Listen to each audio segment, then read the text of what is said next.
Take a deep breath and join me as we journey into the past where each tale unfolds with the richness of lives lived, transporting us to another era entirely.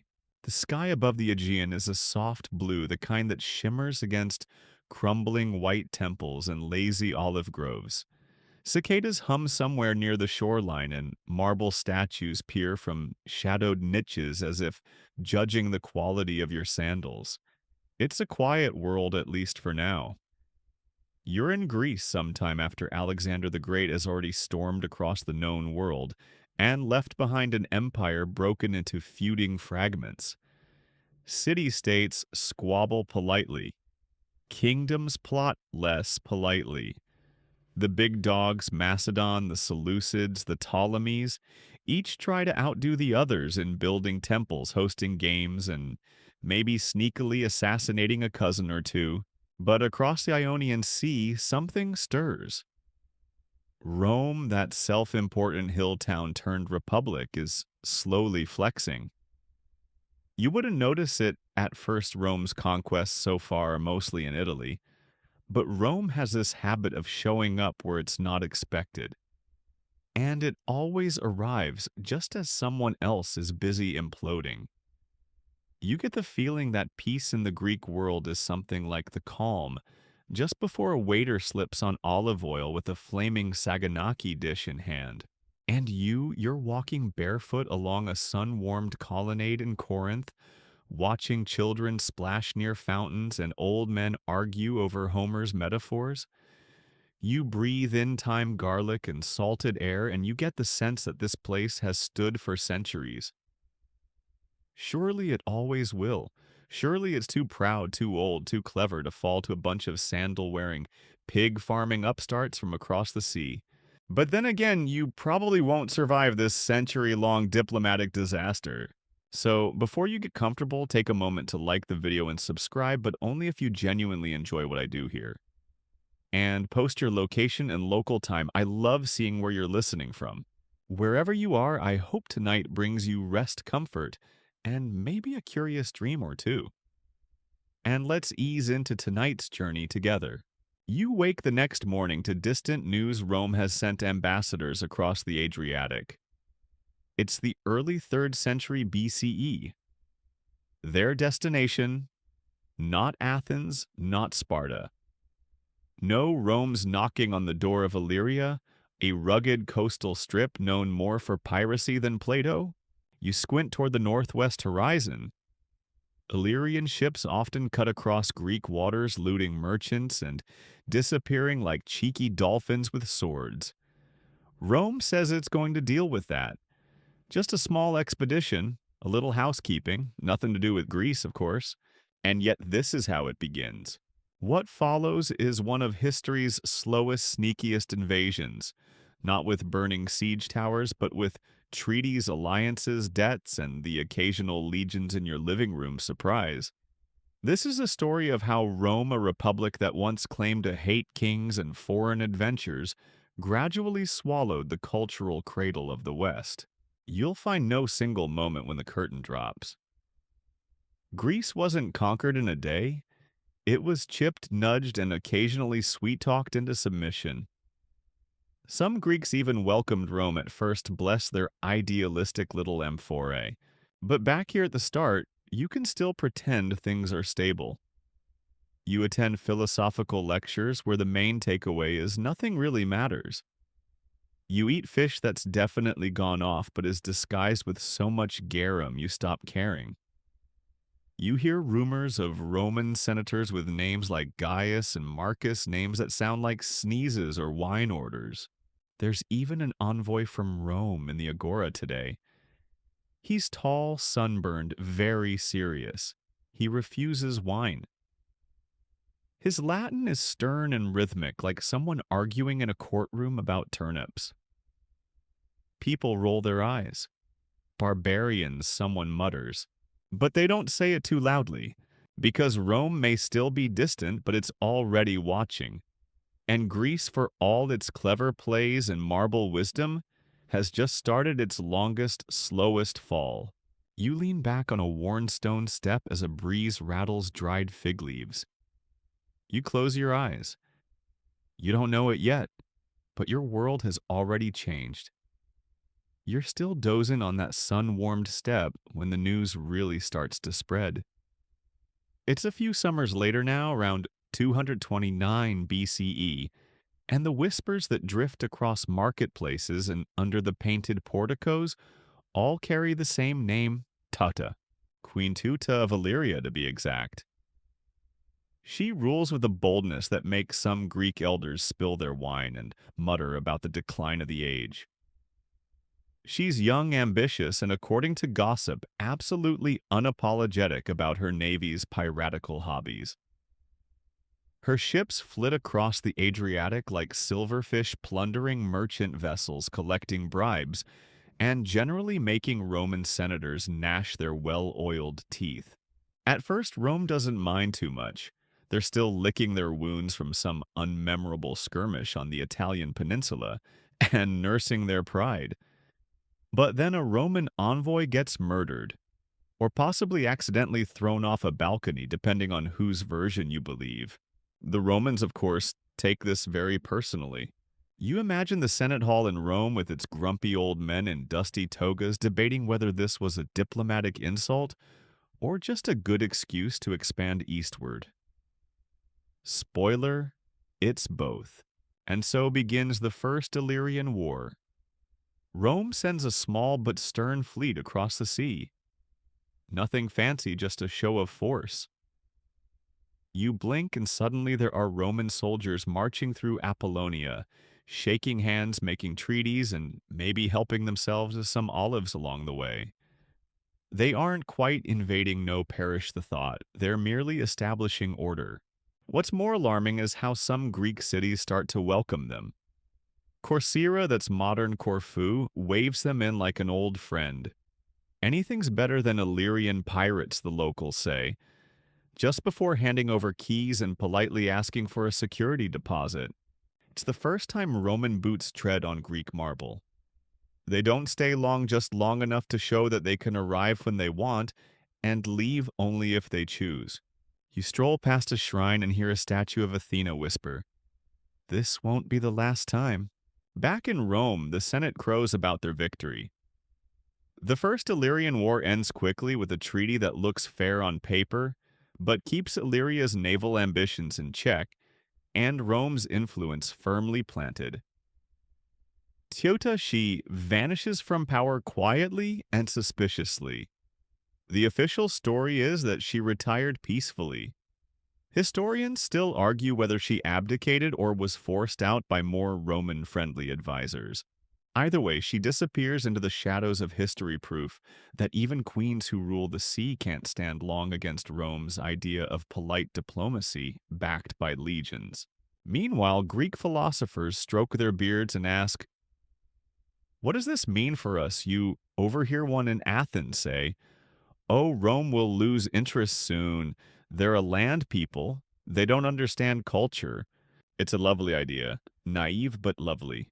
You go back to your garden where grapes hang heavy on the vines. Rome still feels far away, just a name, just a shadow. And yet, like ivy creeping between the stones, it's already in the cracks. The First Illyrian War may not make the marble tablets, but it plants something deeper. A Roman presence, a habit of intervening, an expectation that they will return. And the Greeks, they're still arguing among themselves. The Aetolian League glares at the Achaean League. Macedon eyes its neighbors like someone peeking over a poker hand. No one trusts anyone. Which, if you think about it, is exactly how empires get built. It's mid-morning in a bustling agora when someone mentions her name again, Teuta. Even now, years after her quiet disappearance, her legend clings to the Ionian coast like sea mist. Some say she had gold-plated warships.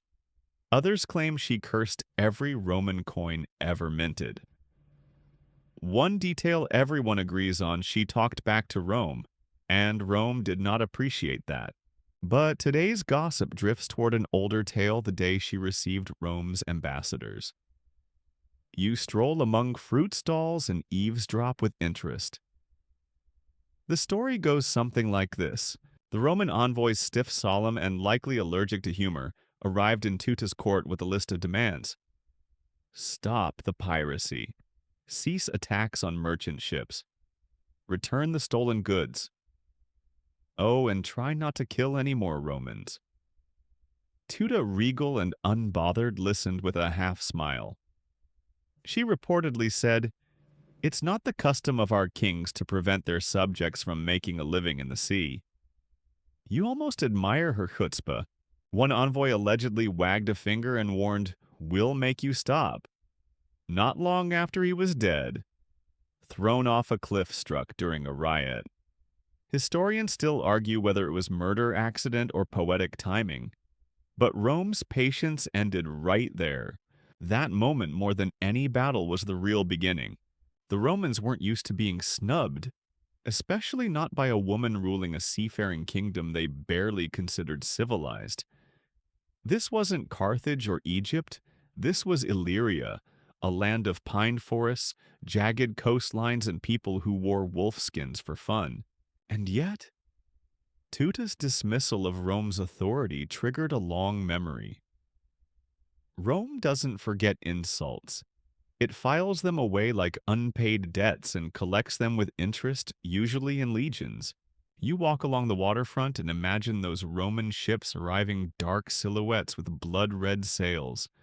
No grand speeches, no dramatic fanfare, just rows of disciplined soldiers disembarking like they've done this 1,000 times, which they have. Rome doesn't burn Illyria to the ground. That's not its style. It does something worse. It installs garrisons, appoints friendly kings, draws up trade terms no one can refuse. It wraps its fingers gently around your throat and smiles. Meanwhile, the Greek cities watch nervously from across the water. They sip wine with uneasy hands and whisper things like, "Surely Rome won't meddle in Greek affairs." You pause near a theater where a half-full audience watches a tragedy unfold. The lead actor's monologue echoes out, "Beware the stranger bearing peace." The crowd chuckles nervously, because here's the truth: many Greeks wanted Rome to come. Take Corcyra, that lovely island with its sheltered harbors and tired soldiers. It invited Rome in. Its people were tired of Illyrian raids, tired of local tyrants.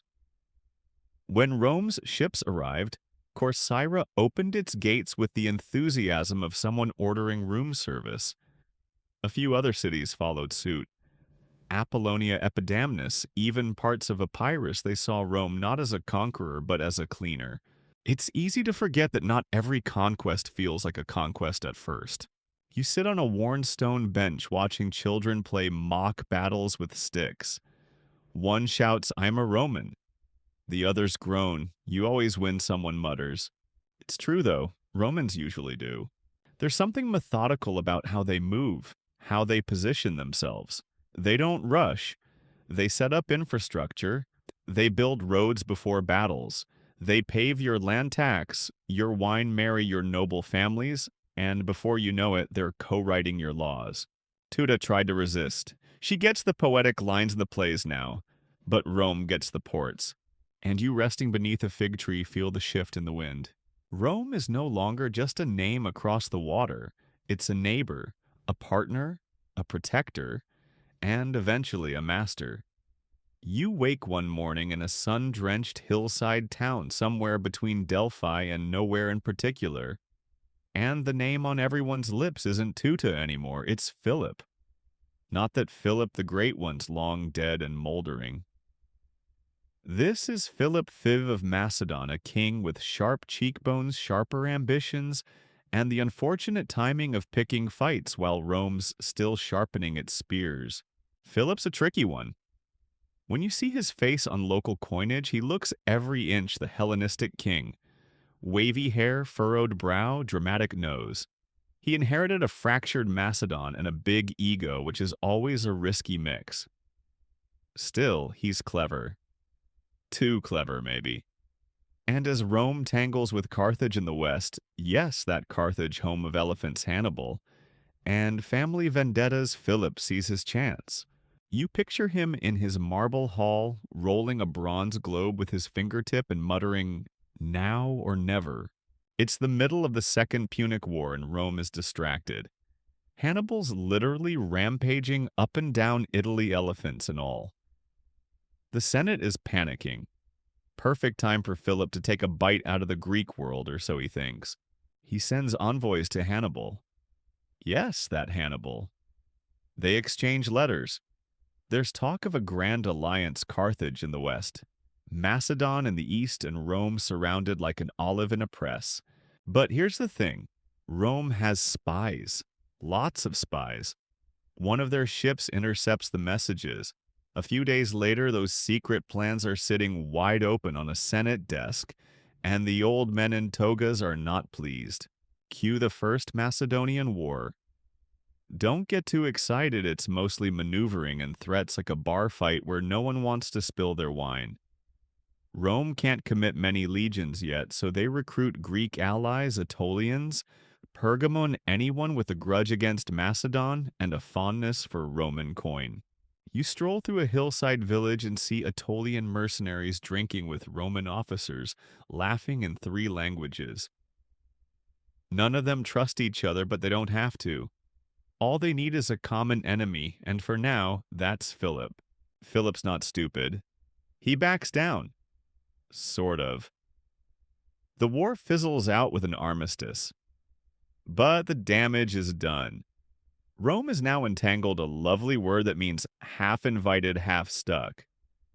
They've tasted Greek politics and found it messy but addictive. You overhear an old scholar mutter, "It's like handing wine to a man who only drank water. He'll never stop now." Philip spends the next few years consolidating power, trying to squeeze out rival cities, maybe conquering a few islands for good measure. He claims it's all in defense of Macedon. No one believes him. The Aetolian League grumbles. Pergamon writes angry letters. Rhodes frowns diplomatically. And Rome sharpens its swords and bides its time. Because they're never really out, they're just resting. Historians still argue whether Philip was provoked or whether he was simply impatient. Some say he saw himself as the new Alexander reclaiming Greek glory. Others think he just didn't read the room. Either way, the seeds of the Second Macedonian War are already sprouting, and you're here to see the vines creep up the marble columns.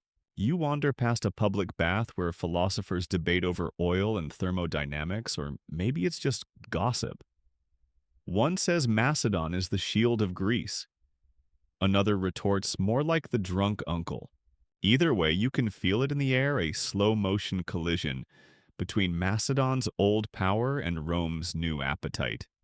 You imagine Philip pacing in his war room, unaware that his story will end with exile, disappointment, and a son who'll make everything worse. But that's for later. For now, the great game has begun, and Greece is the chessboard. You're sitting on the edge, sipping watered-down wine and pretending it's not all about to explode. The sun hangs low over the hills of Thessaly as you stroll through a dusty olive grove, sandals kicking at dry stones. From nearby comes the hum of conversation traders, farmers and philosophers all murmuring the same anxious question, who's friends with who this week. Because right now, Greece isn't so much a unified civilization as it is a social experiment in unstable alliances.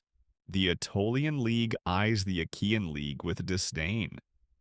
The Achaeans return the favor by forging polite treaties and smug expressions. Macedon hovers over them both like a hawk that once ruled the skies, but now mostly steals sausages from unattended markets. And floating through this whole chaotic stew is Rome sipping wine. It doesn't like wearing togas. It hasn't quite figured out how to drape, and slowly, almost innocently wrapping itself around Greek politics. You can't walk 10 paces without hearing a new rumor Rhodes might support Rome. Pergamon sent envoys again. Sparta's sulking. No one trusts anyone. You wonder if even Plato would have had the patience to sort it out. And in the middle of all this is Philip V, who's doing that very Macedonian thing, where he tells everyone he's just protecting Hellenic freedom, while also raiding temples and building siege towers. He moves against Pergamon, then skirmishes near Rhodes. He burns cities sometimes for strategy, sometimes because they're there. Rome watches at first, then Rome acts. This time it's not just diplomatic growling. Rome begins gathering allies again. Pergamon says yes immediately. Rhodes shrugs and joins. Even Athens, that ancient marble diva of the Aegean, throws in a vote for Rome. Because at least Rome's consistent. Pushy, yes, but consistent. This loose coalition becomes a kind of awkward friend group, each member suspicious of the others, but unified by a single belief: Philip needs to be stopped. And you're walking through Corinth again, past columns, scorched by the last skirmish. You see Roman banners in the distance, not invading, just present, always present. There's a strange comfort in Rome's approach. They don't scream or posture. They draft treaties with clean lines and vague threats. Their ambassadors wear those same stern expressions, like men who have memorized how many calories are in your dinner and disapprove. Rome never conquers by accident. It simply enters your life and refuses to leave. Still, not everyone's convinced. In a smoky tavern, you overhear a bearded scholar rant. The Romans say they come to protect us, but so did the Spartans, and look how that turned out. Someone claps. Someone throws a fig. The debate escalates as it always does.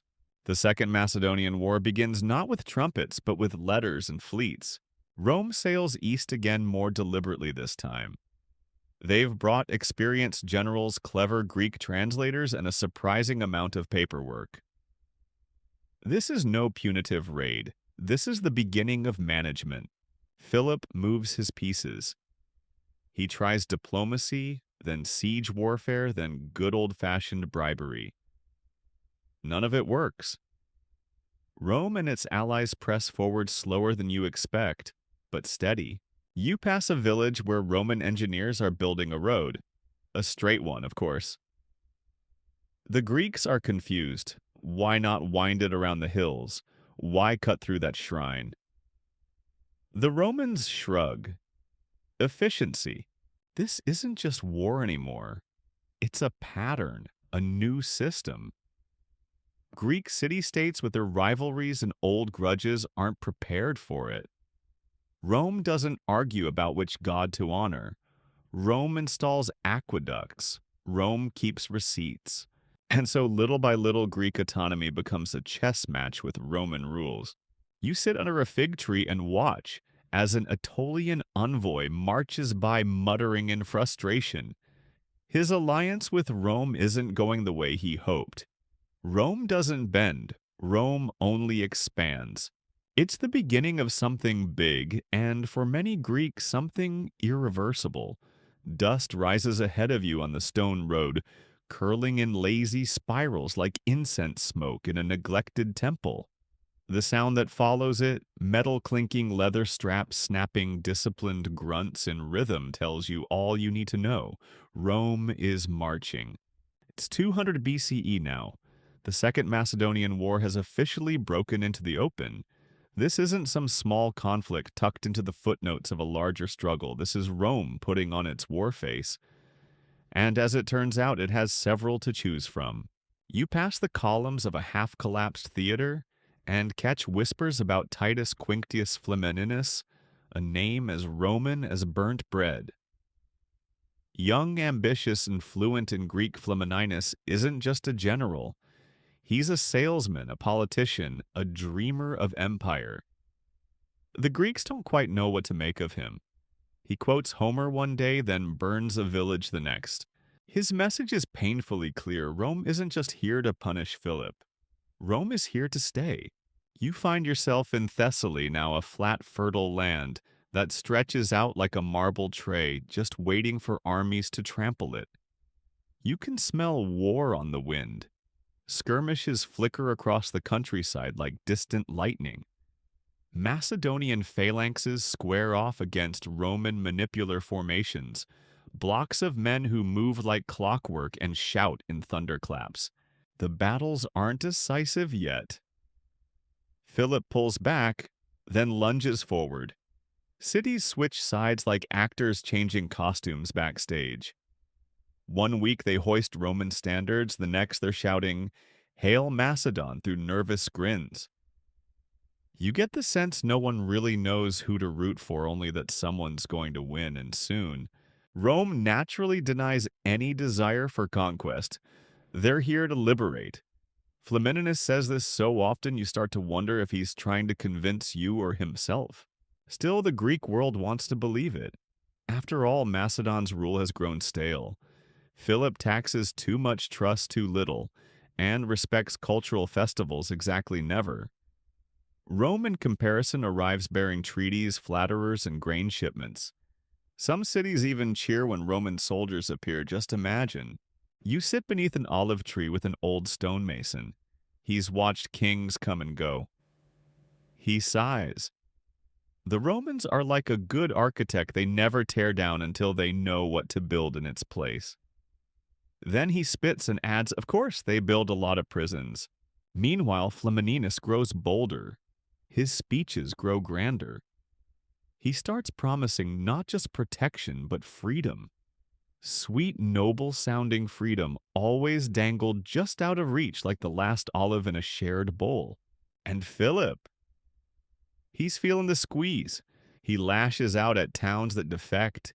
He cracks down harder in his strongholds. He starts to feel, perhaps for the first time, that Macedon may not survive this.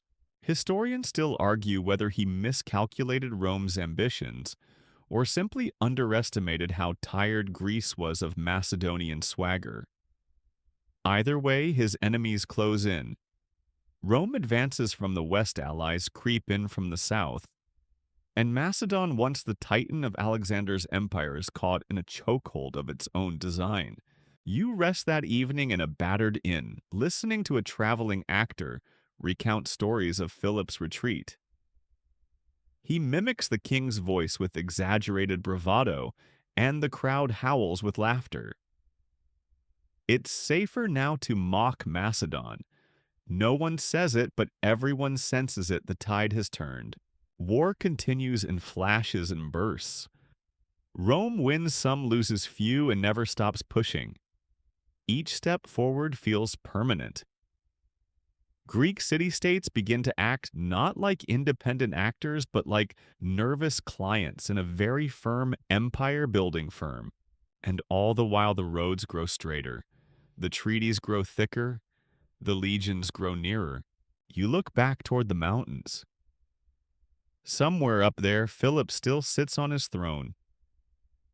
But you wonder how much longer that throne will even be his. You've wandered north now toward the rolling hills near Thessaly, where the wind smells of pine and iron. The ground feels tense beneath your feet, trodden down by too many sandals, horseshoes, and angry intentions. Something big is coming. Something that will tip the scales. The Macedonians say their phalanx is unstoppable, a wall of spears each over 16 feet long, bristling like the world's most aggressive porcupine. It served them well for centuries, but Rome doesn't fight in walls. Rome fights in blocks.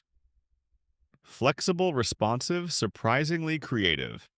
And at Cynocephalae, the two philosophies of war are about to clash head-on. The name means dogs' heads.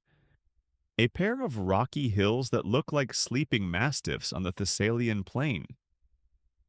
You climb the slopes early in the day, mist thick around your ankles, breath quiet. No one knows who will engage first. Scouts dart through the fog. Orders are barked and misunderstood. It's the kind of chaos that makes or breaks commanders. Philip's men arrive first, but not all of them. His phalanx forms awkwardly half deployed on a slope, half waiting for the rest of the army to catch up. Classic Greek tragedy setup. Meanwhile, the Roman general Flamininus spots the gap and doesn't hesitate. You watch the Roman maniples shift and slide like iron fish in formation. They don't charge all at once. They probe test feint. They adapt. When the battle begins, it's not some elegant chess match. It's a wrestling brawl between war doctrines. The Macedonian right hits hard, driving into Rome's flank. For a moment, it looks like the phalanx might push through, but the other half, they're still getting into position, and that's the fatal crack. Flamininus unleashes his reserves. They slide into the flank of the exposed Macedonian left. Something a phalanx is never designed to handle. Those 16-foot spears grate in front, useless at the side. Romans swarm in swords, flashing low shields, bashing higher. The proud Macedonian formation buckles like wet clay. You sit under a tree at a safe distance, hearing only the clash of iron, the roar of voices, and the occasional trumpet call slicing through the morning mist.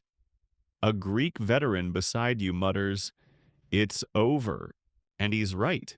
When the battle ends, thousands of Macedonians are dead. Even more are prisoners. Philip flees but surrenders quickly. Macedon is defeated but not yet destroyed. Flamininus doesn't annex the kingdom. Not yet. Instead, he offers generous peace terms. Philip keeps his throne but loses his ambitions. Rome wants to manage Greece, not own it, at least for now.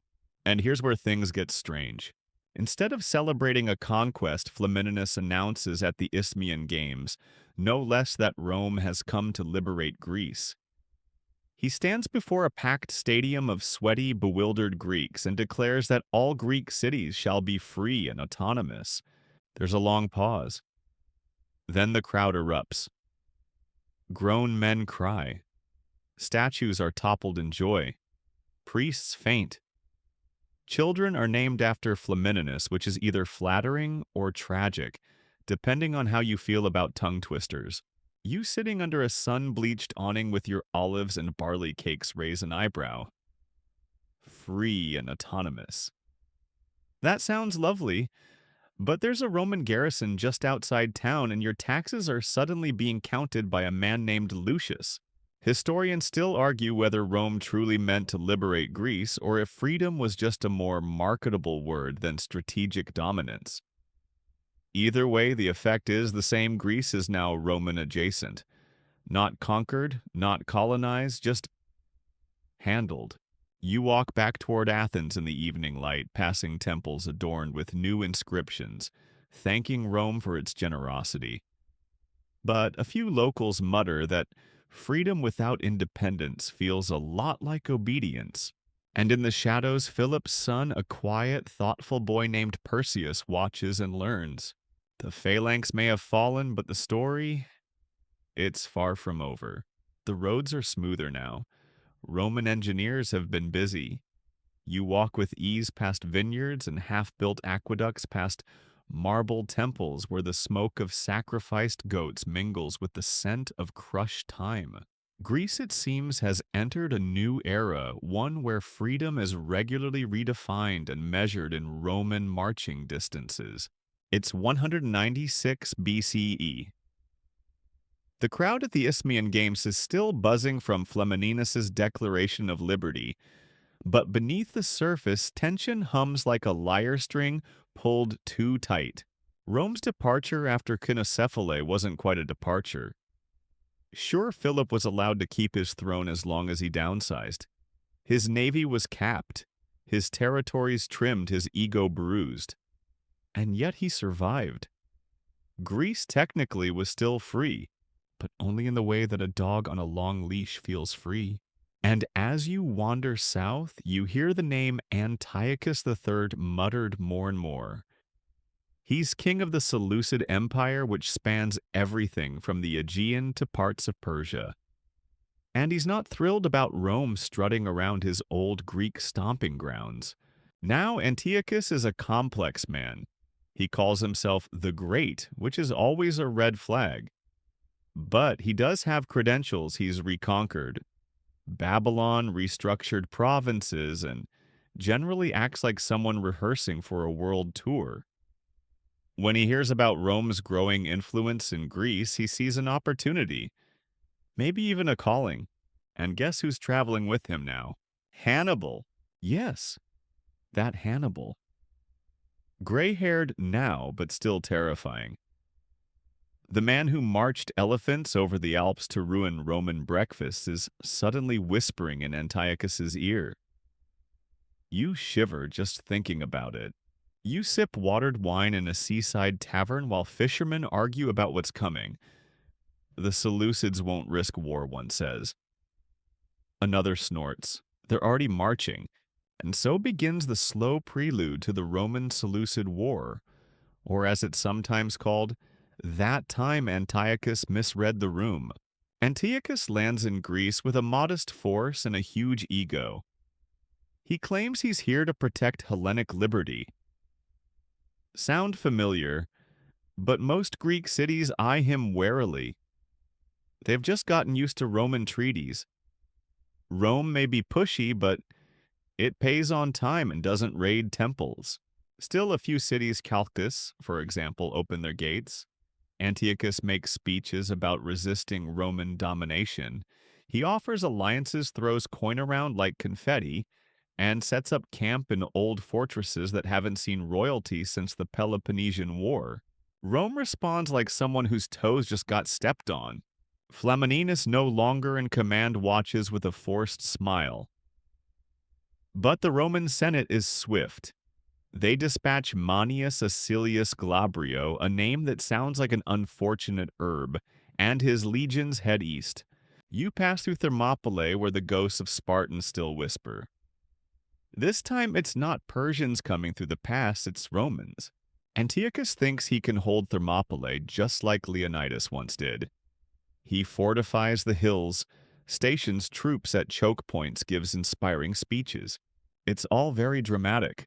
Then the Romans flank him through a goat path again. Honestly, someone should really guard those goat paths better. Antiochus's army collapses. He flees.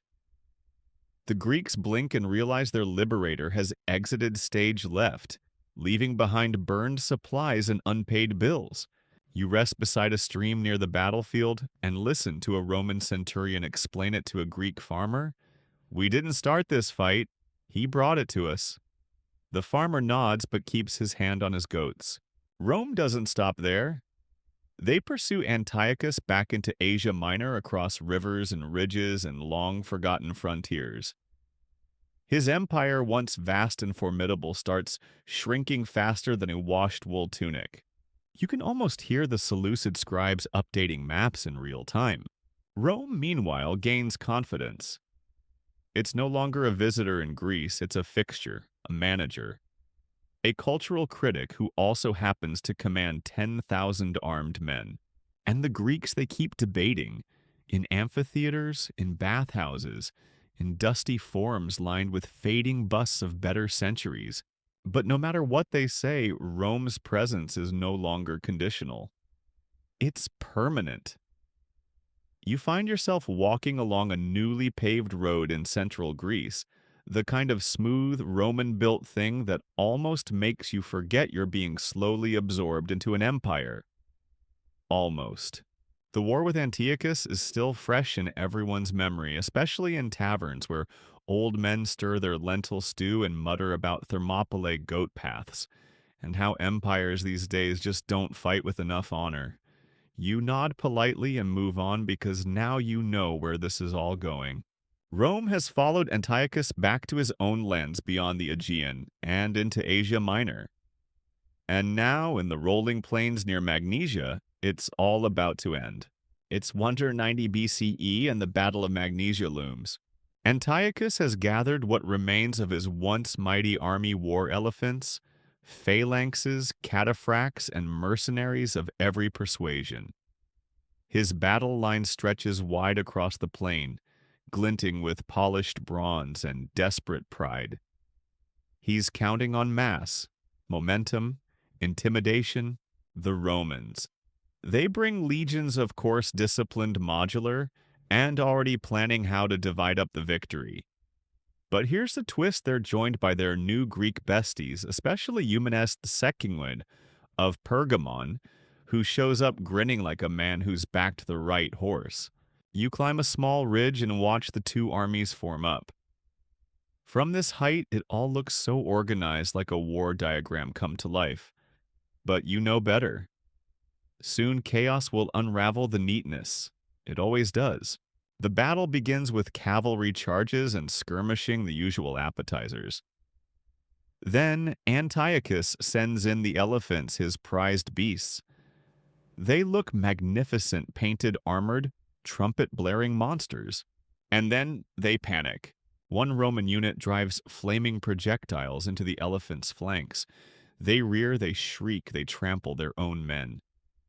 The line buckles. The phalanx caught mid-formation shift struggles to react. The Roman legions do what they always do: adjust. They punch forward at weak points, then bend, regroup, and punch again.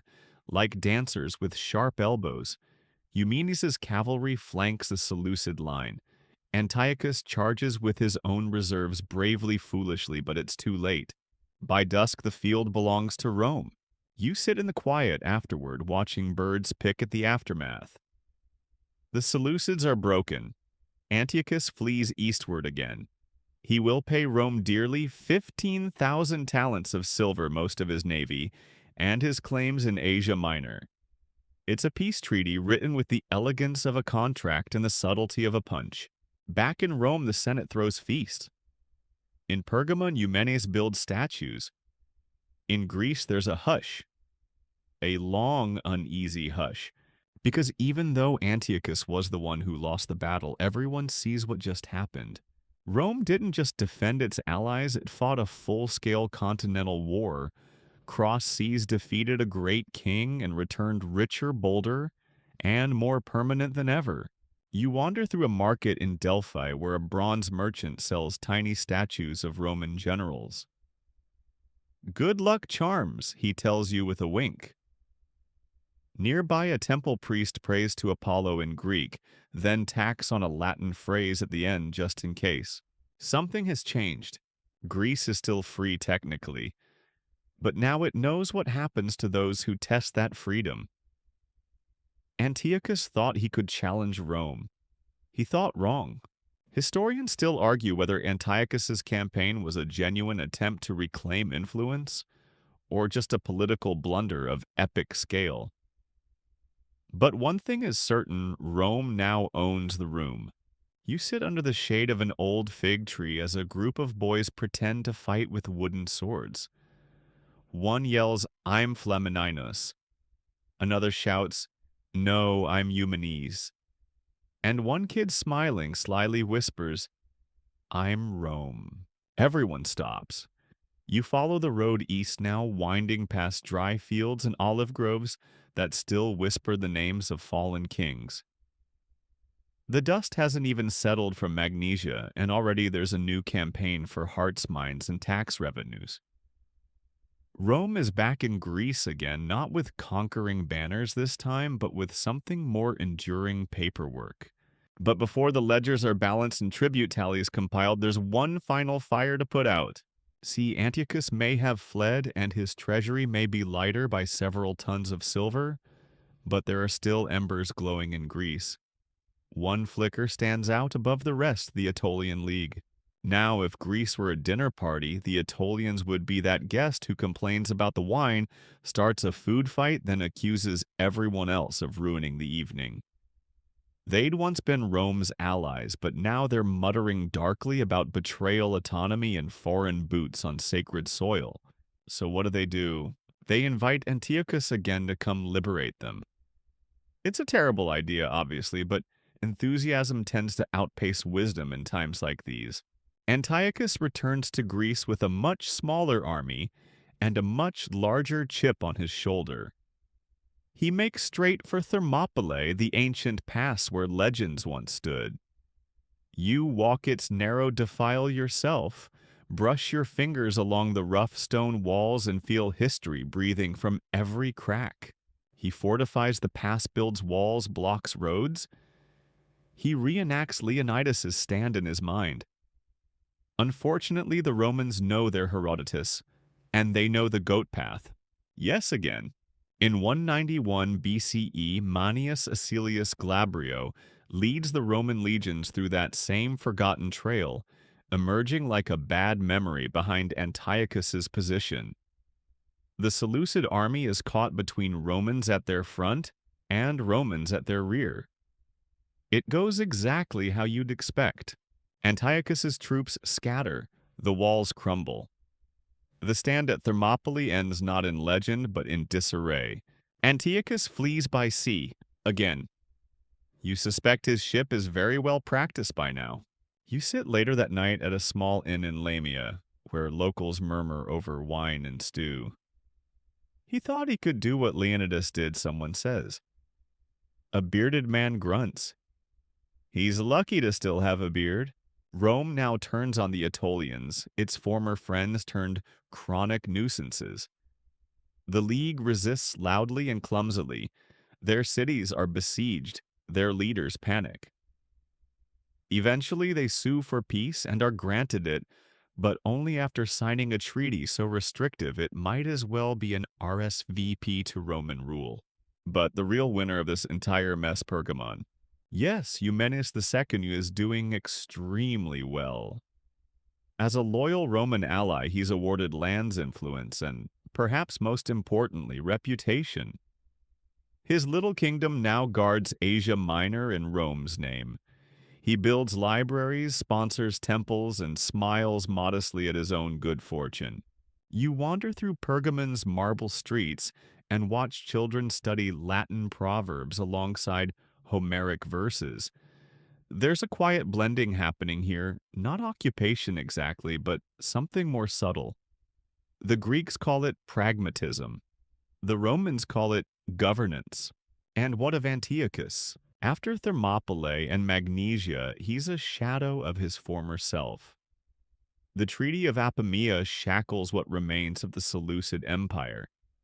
He's forced to give up hostages, one of whom is his son Antiochus IV, a name that will come up again in the footnotes of future revolts. Rome doesn't stay long in Asia. They don't need to. Their influence now reaches across the Aegean like sunlight on water, subtle, vast, and impossible to escape. You sit beside a fountain in Delphi where philosophers now reference Roman politics as often as Platonic ideals. A priest lights incense and prays for divine harmony between East and West. Someone nearby jokes that harmony now wears a red cloak and speaks with a Latin accent. Historians still argue whether Rome truly intended to stay in Greece or if it simply got stuck there like a sandal caught in temple stairs. Either way, its grip is firm and growing. The age of kingdoms is fading. The age of administration is dawning. The hills of Macedon are quiet these days, but not restful. You walk through pine forests and rocky outcrops passing shepherds who keep their eyes on the road more than their flocks. Rome may have declared peace, but everyone knows that peace, like fermented wine, can sour quickly. Back on his throne lighter in Land Army and Confidence, Philip V of Macedon is brooding. Officially, he's Rome's ally. He sends friendly letters, hosts Roman guests, pretends to smile. But deep down, he's plotting. Quietly, carefully, bitterly. You wander through Pella, his capital. The mosaics are faded, the fountains cracked, but pride still lingers in the air like the scent of old incense. Philip doesn't forget Cynocephalae. He doesn't forget the treaties forced on him. And most of all, he doesn't forget that Macedon was once the ruler of the Greek world, not some shrunken province with Roman chaperones. So he begins to rebuild, slowly, discreetly. He trims expenditures. He reforms his economy. He trains troops under the radar hunting guilds, he calls them, though they march like soldiers. Rome notices, of course. Rome always notices, but they let it slide.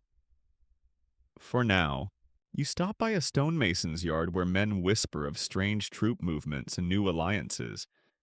Some say Philip's just securing his borders. Others say he's preparing his son. Yes, Perseus. Philip's heir is no wild gambler. He's quiet, calculating, less fiery than his father, but no less ambitious. You see him one morning walking the palace grounds in thoughtful silence. He speaks rarely, but when he does, everyone listens. In 179 BCE, Philip dies peacefully in his bed, surrounded by the ghosts of lost battles and half-fulfilled dreams.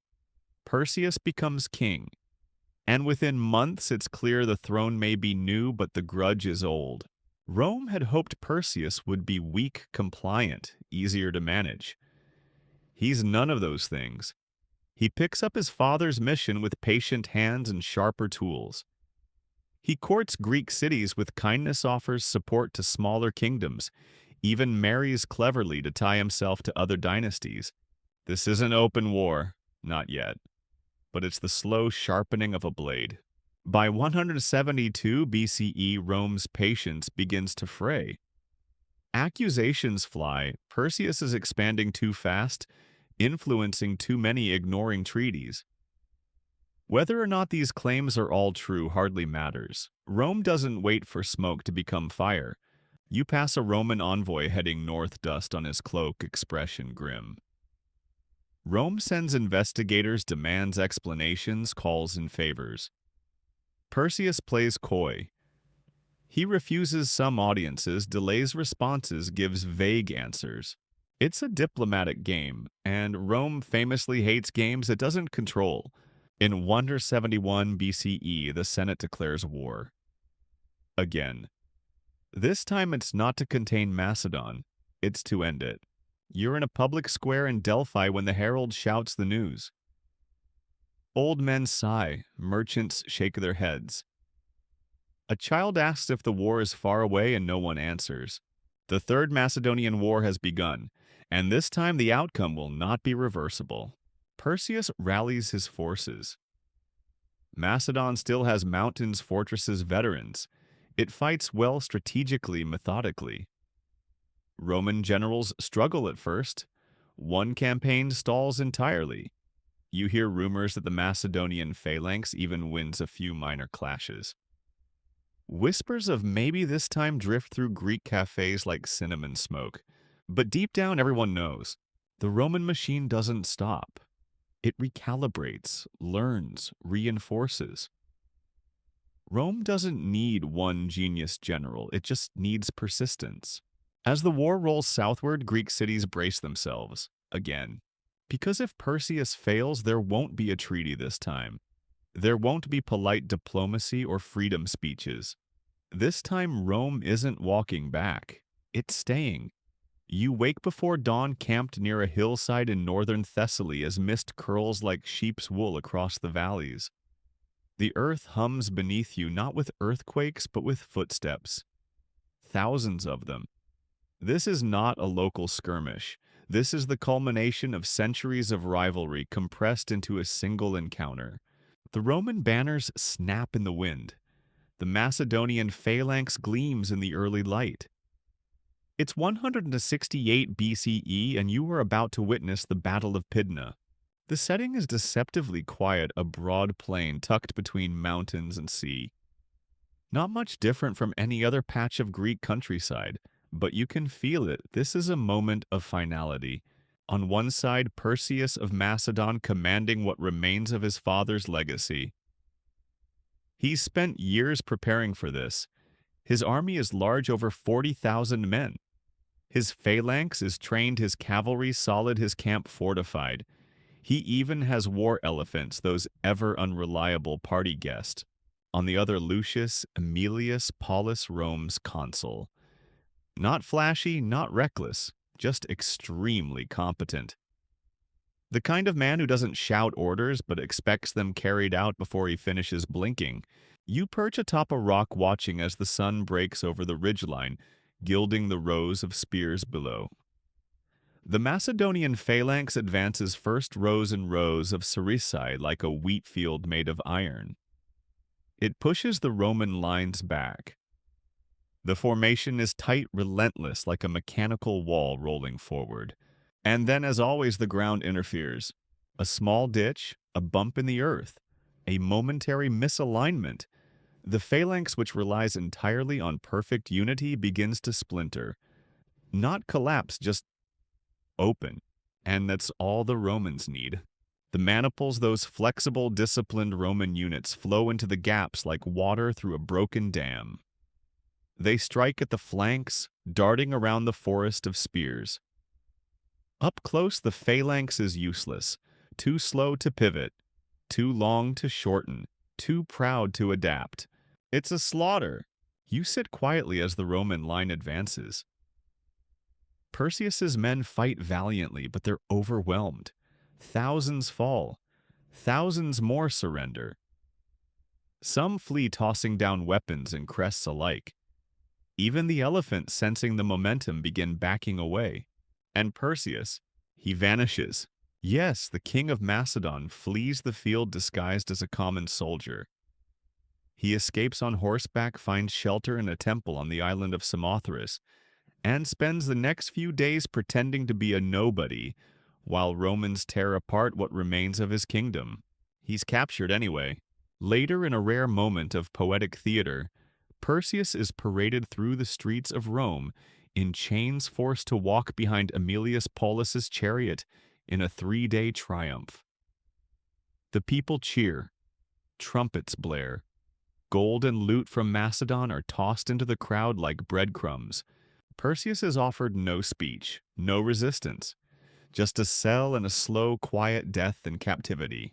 Back in Greece, Macedon ceases to exist. The Senate dissolves, the monarchy divides the territory into 4 regions, bans intermarriage and shared commerce between them. No more kings, no more phalanx, no more questions. You wander through Pella, once the heart of Macedon, and see Roman magistrates setting up shop in old council halls. Tax assessors scribble notes. The great statues of Philip II and Alexander still stand, but now they watch foreign soldiers drilling in their shadow. It's done. Macedon is no longer a power. It's not even a nation. It's a Roman administrative zone with nicer pottery. And yet there's a strange sense of numbness. No one celebrates. No one mourns. Everyone is simply adjusting. The Greeks always do. You overhear a poet reciting lines in the agora. We were ruled by kings, then generals, now accountants. The crowd chuckles bitterly, but still. Historians still argue whether Perseus had any real chance of winning Pydna. Some blame terrain. Others blame outdated tactics. But no one argues what happened next. Rome's control of Greece is now absolute. You leave the battlefield at sunset. The crows have come, so have the marble carvers. Rome doesn't just win battles. Rome writes the aftermath. The road south from Pydna feels heavier now, not just with the memory of blood and broken bronze, but with the quiet, bureaucratic heft of empire. The smell of charred timber still lingers on the wind, mingling with the scent of late summer figs and the distant hush of temple hymns. You're heading toward Corinth, that proud, wealthy, gloriously arrogant city perched in the isthmus like a lion on a marble perch. Or at least it was. Because by the end of 146 BCE, it won't be standing at all. Let's rewind for just a moment. After Pydna, with Macedon carved up like a roast, and Perseus packed off to Rome in iron bracelets, most people expected things to settle down. Greek cities were free again, at least on parchment. Rome even avoided turning Macedon into a province initially. Instead, they kept it as a client region, a probationary ward, a political toddler that needed supervision. But if there's one thing Greeks love more than liberty, it's loudly complaining about liberty. Many cities begin to grow restless. They chafe under the weight of Roman arbitration. Local disputes are sent to the Senate. Tribute payments are expected. Roman garrisons temporary start feeling less temporary. The air tastes like independence wrapped in red tape. Enter the Achaean League. This southern alliance of Greek city-states had once been Rome's friend. Now fueled by rising nationalism and a rather enthusiastic dose of delusion, they start stirring the pot. They refuse Roman envoys. They attack Sparta because that's always fun. They make bold speeches about Hellenic unity and resisting foreign interference. You know all the usual things that precede military disaster. In 147 BCE, tensions boil over. Rome predictably sends a few legions not as invaders, of course, but as enforcers of peace. A diplomatic visit with swords? The Achaean League, outmatched in numbers, money, and morale, decides this is the perfect moment to declare full-scale war. It goes exactly how you'd expect. Roman forces crush Achaean resistance with grinding efficiency. City after city submits. And then comes Corinth. Now Corinth isn't just any city. It's one of the wealthiest, flashiest, most culturally vibrant hubs in all of Greece. Its statues are legendary.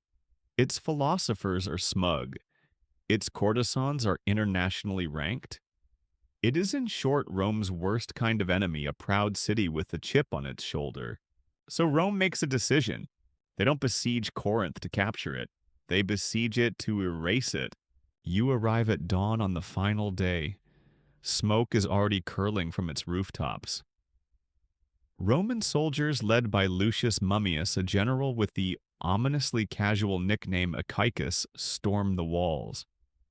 The city falls within hours. And then the burning begins. The streets are looted. Temples are desecrated. Statues are smashed, melted down, or carted off to Italy. Those that remain are decapitated and left lying in the ash like confused philosophers. The survivors enslaved every last one. Mummius famously remarks that he was unaware of the value of the artworks he was shipping to Rome. He instructs the transport captains that if any statues are lost, they will be personally responsible for their replacement, as if a 500-year-old bronze of Poseidon could be found at the corner market. You sit outside the blackened ruins and watch the wind lift char from a toppled column. There is no celebration, just finality. This is Rome at its most definitive, not conquering for glory or even for wealth, but for the message. Corinth had defied them, and so Corinth had to disappear. That same year, Rome formally annexes Macedonia as a province.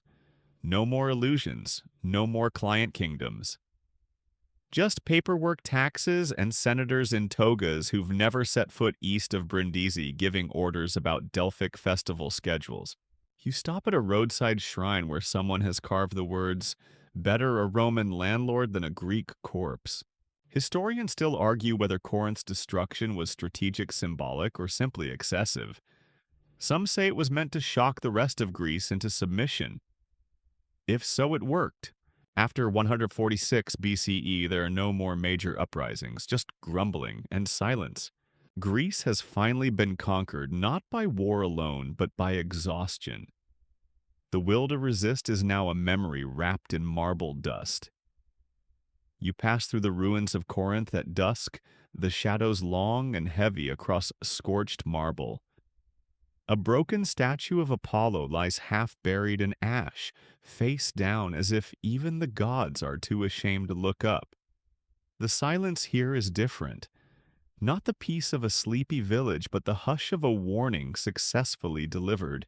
And now that Greece has stopped fighting, Rome begins to rebuild. But don't picture imperial generosity. This isn't about helping the Greeks, it's about shaping them into something useful.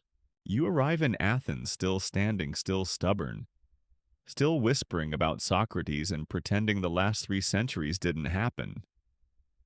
But even here you can feel it.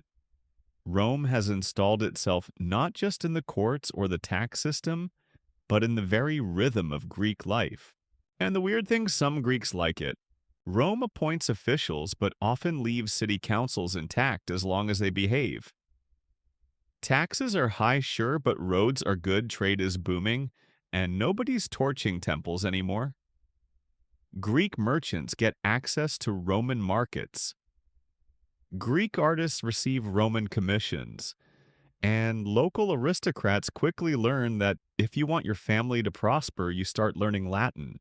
You sit in the agora next to an old philosopher who now gives half his lectures in Latin, half in Greek.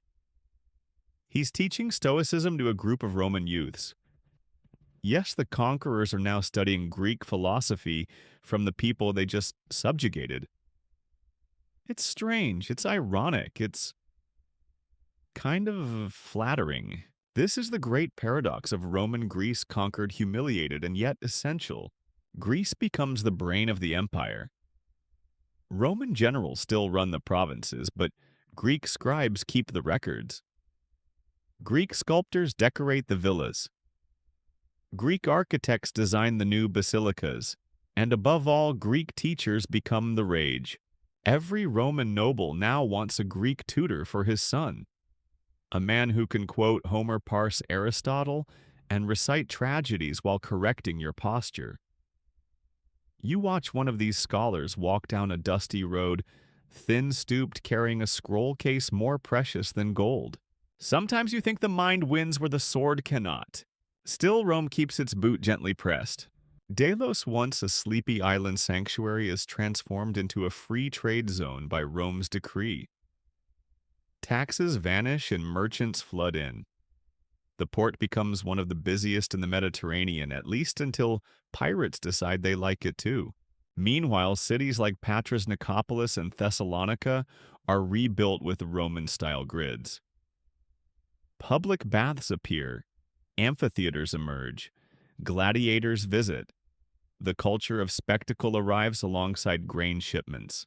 The young no longer worship Athena or Apollo with the same fervor. Now it's Diana, Mars, Jupiter names that echo through the new marble forums built beside old ruined temples. You stroll through a villa belonging to a Roman official stationed in Epirus. His walls are adorned with Greek frescoes. His columns follow the Doric order. His daughter is studying Euripides. His son is drawing gladiators fighting in the Colosseum. Cultures once opposed now blend like wine and oil that somehow refuse to separate. But beneath this fusion lies unease. You hear whispers in the dark. Our temples are pretty, but they are quiet now. They learn our language, but we follow their laws. Rome stole our freedom and sold it back to us as security. Historians still argue whether the Greeks ever truly accepted Roman rule or simply learned how to survive it.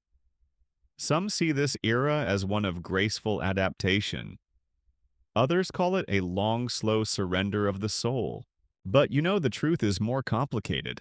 Because the more Rome tries to mold Greece, the more Greece somehow quietly molds Rome back. You leave Athens under moonlight, the Parthenon glowing softly on the hilltop. Below, a Roman senator recites Sophocles with poor pronunciation. Somewhere nearby, a young Greek boy practices Latin conjugations by candlelight. Two empires tangled together now, one built of brick and sword, the other of idea and word.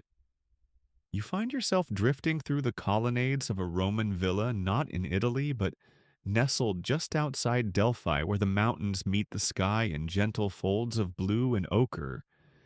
The air smells of olive oil, burning incense, and old parchment. Inside, a Roman magistrate is hosting a dinner party. The wine is Greek, the conversation is Latin, and the statues all Greek originals stolen or bought, sometimes both. Welcome to Roman Greece, where the architecture is bilingual, the politics are tangled, and the art unquestionably imported. It begins subtly. After the sack of Corinth and the annexation of Macedonia, Greek art floods westward. What doesn't burn gets boxed up. Statues, scrolls, tapestries, amphorae, you name it. Whole libraries are carted off. Rome, still a little insecure about its cultural sophistication, suddenly discovers a ravenous appetite for all things Greek.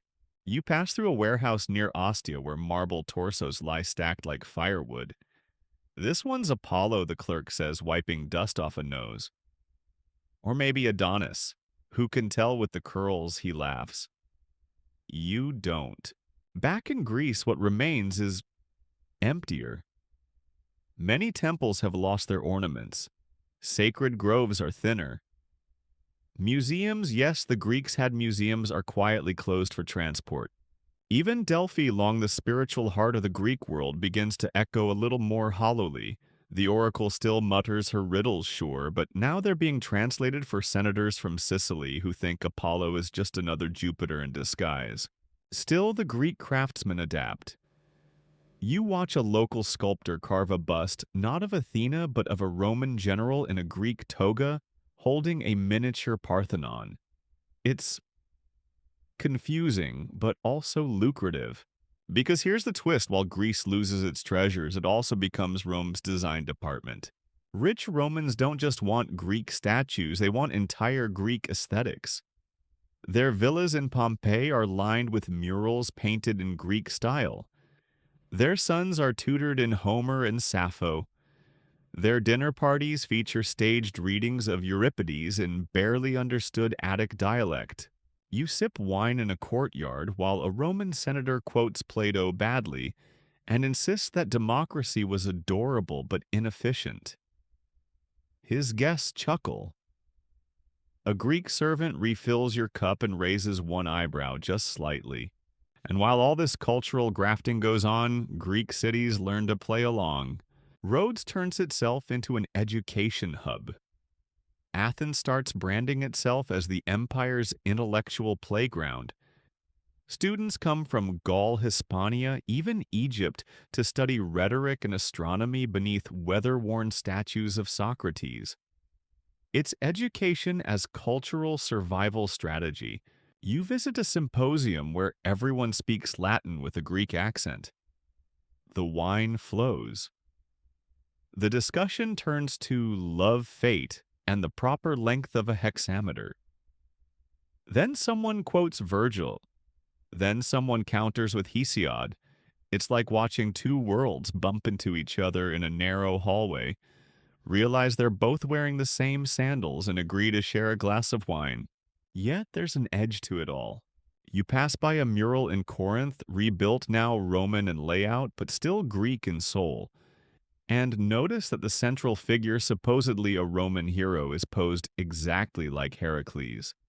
The artist knew what he was doing, because while Rome controls the land, it wants what Greece means: beauty, wisdom, refinement, legacy. And Greece, sharp as ever, uses that desire to keep a grip on power. Quietly, subtly, elegantly, historians still argue whether this cultural flow was theft trade or something stranger, a symbiotic illusion, where both sides believed they were winning. But you can see it clearly now. Rome conquered Greece with armies, but Greece is conquering Rome with statues, and scrolls, and stories, and that peculiar way of nodding while making you feel like you've missed the real point entirely. You walk through a forum where children recite poetry in languages their grandparents once died defending. The columns are Roman, the capitals are Greek, the soul of the empire somewhere in between. You wander into Athens again, not the proud independent polis of Pericles, but the Roman Athens, renovated, reorganized, and gently rearranged for convenience. Yet still, somehow, Athenian. Here, Stoic philosophers lecture beneath porticos, their voices echoing over Roman paving stones. Epicureans sip diluted wine beside marble columns imported from Delphi. And every third building seems to be either a bathhouse or a library. It's as though the city has accepted its fate, not with resignation, but with an almost mischievous shrug. You can't kill the soul of a city like Athens. You can only negotiate with it. And Rome is negotiating by building? You pass by the Roman agora, full of colonnades and arches laid out like a giant spreadsheet. Everything in straight lines. Everything with proper drainage. The Stoa of Attalos, rebuilt with Roman coin, gleams under the midday sun. Somewhere inside, a debate rages not about freedom, but about plumbing. Then there are the baths. Not just any baths, but glorious public oases of heated pools, steam rooms, mosaic floors, and political gossip. The Romans bring their bathing culture with them like a civic religion. Greeks, initially suspicious of all this naked socializing, quickly adopt it with characteristic flair. You drift into one of these steam-filled sanctuaries where the air smells of cedarwood and gossip. A Roman soldier chats with a Corinthian sculptor about marble quality. A young poet recites Ovid. Someone is quietly sketching a plan for a temple that no one will ever finish. It feels like a dream where Rome pretends to be Greece and Greece lets it. But this fusion isn't just in public works, it's creeping into belief. Temples that once held solemn altars to Zeus now host hybrid gods: Jupiter, Zeus Mars, Ares, Diana Artemis. The pantheon begins to blur like chalk drawings under rain. Priests adapt offerings, shift rituals evolve. You see a procession where a Roman senator burns incense to Athena while quoting Virgil. No one bats an eye. Even the calendar changes. You attend a festival where old Athenian rites are performed alongside Roman games. It's a strange sight. Choral odes followed by chariot races, followed by a drinking competition, judged by someone named Lucius. But the crowd loves it. The kids cheer, the elders nod, the gods one assumes are amused. You slip into a small amphitheater that evening, where a play is being performed. The actors wear masks in the old style, but the plot, oh, Roman farce. A confused senator stumbles into a temple and accidentally marries a statue. The audience howls. It's silly, it's derivative, it's alive. And that's what surprises you most. Despite the conquest, despite the looting, despite the treaties and tributes and taxes, Greek culture is thriving. But it no longer exists as a sovereign force. It now exists as a flavor, a tone, a layer that rests elegantly atop Roman foundations. You overhear a student at the library say, "We still write like Greeks. We just mail it to Rome." His friend laughs. They both return to their scrolls. And yet not everyone is amused. In a dim cafe in Delos, you meet a grizzled old priest who mutters, "They've stolen our temples and replaced them with playhouses." He spits in the dust. "We were philosophers. Now we are tour guides." You nod quietly. Historians still argue whether the Greeks of this era were collaborators, survivors, or clever subverters. Were they absorbing Rome into their cultural gravity, or simply being absorbed? Perhaps it doesn't matter, because you can't walk 5 paces in any Roman city now without seeing Greek influence. In the statues, the words, the gestures, even the law. Greece has melted into the bloodstream of the empire like honey into warm wine, invisible but sweet, ever present. You look up at the Acropolis in the moonlight, still standing, still watching. Rome conquered the Greek body, but the mind. Oh, the mind slipped inside the gates and started rearranging the furniture. You rise early and walk the marble-paved streets of Rhodes, that sun-drenched jewel of the Aegean where everything feels just a bit too perfect. Clean columns, gleaming harbors, scrolls filed alphabetically. It's the kind of place that tries very hard to be useful to Rome without sounding desperate. And in truth, it works. Rhodes becomes a kind of cultural broker, a mediator between old Greek ideals and Roman pragmatism. Its schools train orators for both Athens and Alexandria. Its harbor keeps Rome's eastern trade humming. Its libraries catalog not just Homer, but Livy and Cato the Elder. This is where adaptation becomes profit. But walk a little farther inland, away from the coastal breeze and polite conversation, and you'll hear a different tune. Because beneath the whitewashed surface of these Romanized cities, something else simmers, a low, steady pride. A refusal to vanish. You hear it in the street music. You see it in local festivals where Dionysian rites are still performed, even if half the audience now thinks Dionysus is just the Greek version of Bacchus. You taste it in the olives. You feel it in the architecture where every Roman forum seems built at exactly the wrong angle for the original Greek sunlight.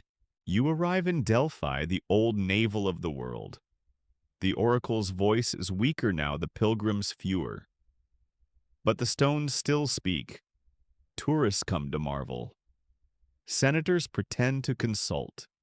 Philosophers scribble in the dust.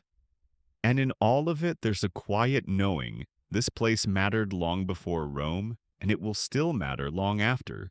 And that's the thing. Greece may be ruled taxed-patrolled, but it isn't forgotten. In fact, it's becoming strangely fashionable. You attend a salon in Pergamon where wealthy Romans debate stoicism over sweet wine, interrupting each other with poorly pronounced maxims from Epictetus. They don't just quote Greece, they perform it. One man tries to speak only in Attic Greek for the entire evening. He fails spectacularly but earns applause. You shake your head. Somewhere a sophist is spinning in his grave. Back in Rome, things are even more surreal. Giant villas are being decorated in Greek style. Roman poets are imitating Sappho with embarrassing sincerity. Even the Senate is filled with marble busts of Plato and Demosthenes, glaring silently at men who can't conjugate a Greek verb without help. This isn't just admiration. It's appropriation with intent. Rome is trying to own Greece intellectually, not just politically. But Greece, clever as ever, plays along on its own terms. A Greek philosopher teaches logic to a Roman tribune, then mocks him in Greek poetry the next day. A sculptor sells a bust of Athena to a Roman general, then sculpts a satyr with the general's nose and sells that too. A playwright stages a Roman tragedy in Athens, but adds a chorus that only the locals understand. It's a dance, a mask, a performance. And through it, Greek identity survives not by resisting, but by weaving itself into the very language of its conquerors. You sit by a fountain in Epidaurus as children rehearse a Roman comedy badly. Their teacher corrects them in Greek. A mother nearby sighs. They'll speak Latin in the baths. Greek in the temples and both when they lie. Historians still argue whether this was cultural survival or quiet rebellion. Did the Greeks truly assimilate, or did they teach Rome how to be civilized and just let them believe it was their idea? You suspect it's both. Because here's what no one wants to admit: Rome needs Greece. Not just for its marble or its math or its mythology, but for meaning, for legitimacy, for style. Rome builds roads and laws. Greece explains why those things matter. You wander into a school courtyard in Alexandria, where a young boy recites Homer. His sandals are Roman. His scroll is Latin. But the rhythm in his voice, that's pure Hellas. You drift now toward Nauplion, a quiet port where fishing boats bob beside galleys flying Roman pennants. On the surface, it's the image of tranquility, sunlit waves, lazy cats, the hum of distant lyres. But behind the sea breeze is something sharper curiosity. Because what happens when a culture is conquered, but its ideas aren't? You pass a merchant counting coins in drachmas, but swearing in Latin. Nearby, a Roman officer debates fate with a Greek priest over oysters and lemon. They both agree the stars are confusing, but taxes are not. The world, it seems, is becoming fluent in contradiction. You journey inland toward Thebes, where farmers still plow in straight lines and old men tell stories of Epaminondas like they knew him personally. A roadside inscription catches your eye, Rome rules. Greece thinks. You chuckle, but there's truth to it. For while Roman rule tightens administratively, culturally, Greece is everywhere. You pass Roman youths quoting Plato. Greek medical manuals are copied in Alexandria, sent to Gaul, then retranslated into Latin, and returned to Athens with marginal notes in bad handwriting. The loop is complete. This isn't just conquest anymore, it's fusion, and not always cleanly. You stop in Corinth, now rebuilt in Rome's image. Wide streets, standard blocks, proper forums. Yet the people still wear Greek chitons under Roman cloaks. They sacrifice to Zeus but include Mars just in case. And at night, in shadowed amphitheaters, they perform comedies where Roman consuls trip over Greek idioms and end up mocked by talking statues. The laughter is cautious but real. You meet a teacher in Delos who instructs his students in both Homer and Virgil. Virgil's better for pronunciation, he says, but Homer's better for meaning. He pauses. Don't tell the Romans I said that. In Pergamon, you visit a private library. The scrolls are labeled in three scripts, Ionic Latin and something the librarian calls pragmatic shorthand. The owner, a Roman senator, arrives mid-tour and proudly points out his collection of Aristotelian commentaries. Every man of taste owns at least 5, he says, mispronouncing Aristotle's name. You smile politely. Meanwhile, Greek temples are being converted. Not destroyed, repurposed. Athena's halls are used as law courts. Dionysus's grove becomes a bathhouse garden. The sacred becomes civic. The sacred becomes practical. The sacred becomes Roman. And yet, it lingers. You kneel beside a crumbling altar and run your fingers over the grooves. Beneath the Latin graffiti, the old names are still there. Sometimes scratched out, sometimes faded, but never erased. Historians still argue whether Rome ever truly understood Greece, or whether it simply draped itself in a civilization it admired but couldn't replicate. You find yourself in Delphi again, older now, maybe wiser. You sip wine as 2 scholars debate fate and freedom beside the temple ruins. One quotes Cicero, the other Thucydides. Their voices blend in the twilight. You realize there is no line anymore. Greek and Roman are now ingredients in the same dish, no longer separable. You can't ask where one ends and the other begins. All you can do is taste what remains. The conquest has succeeded, and the conquered have rewritten the conquerors. You ride north along the Via Egnatia, that great Roman highway slicing across the backbone of the Greek world like a sword made of stone. The road is smooth, meticulously built, mile after mile of imperial logic laid flat across wild hills and ancient trails. And lining this road like beads on a thread are Greek cities in Roman clothing. In Thessalonica, you hear a senator's son learning oratory from a local rhetor. In Philippi, a merchant recites Epictetus while selling olives. In Amphipolis, a temple dedicated to both Apollo and Sol Invictus stands as a metaphor in marble. You begin to notice it everywhere now, this elegant superimposition of cultures. Take the government. Greece once ran on debates, assemblies, shouted votes, and endless political dramas. Rome prefers hierarchy appointments and letters sealed in wax. But now, most Greek cities operate on a blended model. Local councils packed with Roman allies, old noble families renamed as Decurions' laws, rewritten in Greek but validated in Latin. In other words, you may vote, but only on things that don't upset Rome. And yet the facade remains statues of Athenian heroes still dominate public squares. Philosophers still teach about arete virtue. The Parthenon still stands. It now just answers to the prefect of Achaia. You stop in a small village where a group of elders argues over a land dispute. When asked who'll settle it, they point to a traveling Roman magistrate, but then immediately reference Solon and Lycurgus in their justification. You smile. Even under occupation, the Greek mind insists on its footnotes. But culture isn't the only thing fusing. Religion has become a melting amphora.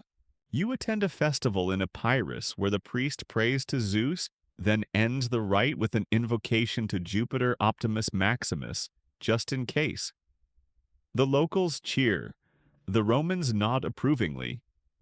No one looks too closely at the contradictions. Later, you pass a shrine to Asclepius, but find a Roman altar to Aesculapius built right beside it, like polite neighbors sharing a fence. Offerings are left at both. A small child prays in Greek, her father in Latin. The incense doesn't seem to mind. It's the same with philosophy. Greek ideas, once the proud domain of elitist city-states, now swirl through the empire like autumn leaves in a marble courtyard. Stoicism, born in a painted porch in Athens, becomes Rome's unofficial ethical operating system. Even emperors quote it, some with conviction, some with performance. And Epicureanism, once controversial for denying divine interference, is now a topic at Roman dinner parties. Everything's atoms and void, says one nobleman over stuffed dormice. Yes, but with proper seasoning, replies his friend. You visit a school in Athens where students copy lines from Plato and Cicero in alternating columns. Their teacher shrugs. Both had good metaphors. Historians still argue whether this was a true intellectual exchange or a polite colonial borrowing. But standing in that classroom, you don't hear conquest. You hear conversation. And then there's language. Latin is everywhere now in law trade bureaucracy.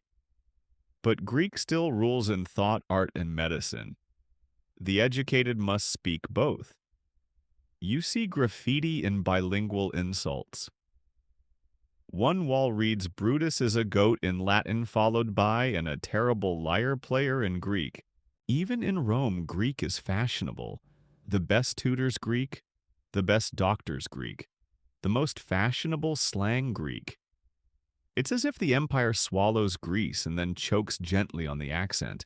You climb a hill at sunset overlooking Nicopolis, a city Augustus himself founded after defeating Antony and Cleopatra. From here you can see temples, theaters, aqueducts all Roman in design but filled with Greek echoes. It's an empire that won with legions but stays with language and libraries. As the stars appear, you hear a shepherd boy reciting a line from Homer, then another from Virgil. He doesn't know which came first. It doesn't matter, because to him and to this world now, they're the same thing. You're seated on a weathered stone bench in the shadow of the Acropolis, a place where time stacks in layers prehistoric cave shrines, classical temples, Roman arches, and now a pigeon roost, wearing them all like mismatched jewelry. If you listen carefully, the wind still carries fragments of debate, sometimes in Plato's Greek, sometimes in Seneca's Latin. This is post-conquest Greece. And oddly, it's not silent, it's humming, because something unexpected is happening. Something subtle. Greece isn't just surviving Roman rule. It's thriving inside it, but in a form you wouldn't quite recognize if you only knew Pericles. You wander through the agora of Athens, once the nerve center of democratic debate. It's still busy, yes, but now the chatter includes merchant contracts and Latin soldiers reciting Horace, and priests comparing Jupiter's thunderbolt to Zeus's spoiler. It's the same bolt, just taxed differently. A Roman governor walks past in a fine white toga, but his sandals are made by a Greek artisan. His hair is cut in the Hellenic style. He's humming a tune from a recent performance of the Bacchae. Rome conquered the land, but Greece still choreographs the soundtrack. And this strange blend, this fusion identity, isn't limited to the elites anymore. You visit a small town outside Delphi where a farmer reads Hesiod by oil lamp, and his daughter studies Roman arithmetic. The temple nearby holds inscriptions in both alphabets. The town square hosts both Pancracian wrestling matches and traveling Roman mimes. The dialects blur, the customs twist. The hybrid world is here. Even the gods seem to be in on it. In Sparta, you pass a shrine labeled Mars Ares Invictus. It's unclear whether the statue inside is Roman or Greek. It's just muscular, armored, and vaguely annoyed. Offerings include both olive oil and silver coins. The priest wears a hybrid robe. The worshippers don't seem to care. Then you arrive in Alexandria, the great fusion city of them all. A library rebuilt filled with scrolls from every corner of the empire. Greek logic, Roman law, Egyptian astrology, Persian medicine. You hear 5 languages in the span of a single street. And in a small courtyard, a man named Philo gives lectures on how Greek philosophy and Jewish theology might be reconcilable. You sit at the back. You sip watered wine. You wonder, was this blending always inevitable? Historians still argue whether Greece lost its identity or simply repackaged it. Was this survival through subtlety or cultural surrender dressed in sophistication? And then you remember the very first philosophers didn't believe in permanence, only change. You pass a Roman school teacher in Euboea translating Plato's Republic for bored provincial youths. He mispronounces half the names but insists, "This will teach you how to govern." One boy raises his hand. "What if we just join the army instead?" Everyone laughs. The scrolls are rolled up. The future waits outside. You walk toward the sea, your sandals softened by dust. The shoreline glows in the late afternoon sun, and you see ships heading west toward Rome, toward Carthage, toward Gaul. And you know what they carry isn't just wine or marble or coin. They carry ideas, Greek ones. And they'll land in the ports of the empire dressed as Roman wisdom. Because here's the truth, no one says aloud. Rome won the war, but Greece rewrote the victory speech. It taught the empire how to speak, how to sculpt, how to think about time, honor, beauty, and truth. And Rome, mighty Rome, never stopped listening. The sea is calm tonight. You sit on the gentle slope above Cape Sonion, where the temple of Poseidon watches over the waters like an old blind king who has seen too much and now says nothing. The marble is bleached white by centuries of sun and salt. The wind smells of time and memory.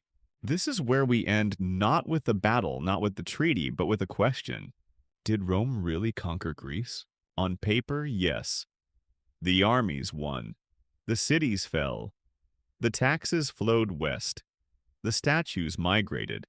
The kings disappeared, and the provinces were drawn in red ink by Roman administrators, sipping diluted wine in faraway villas.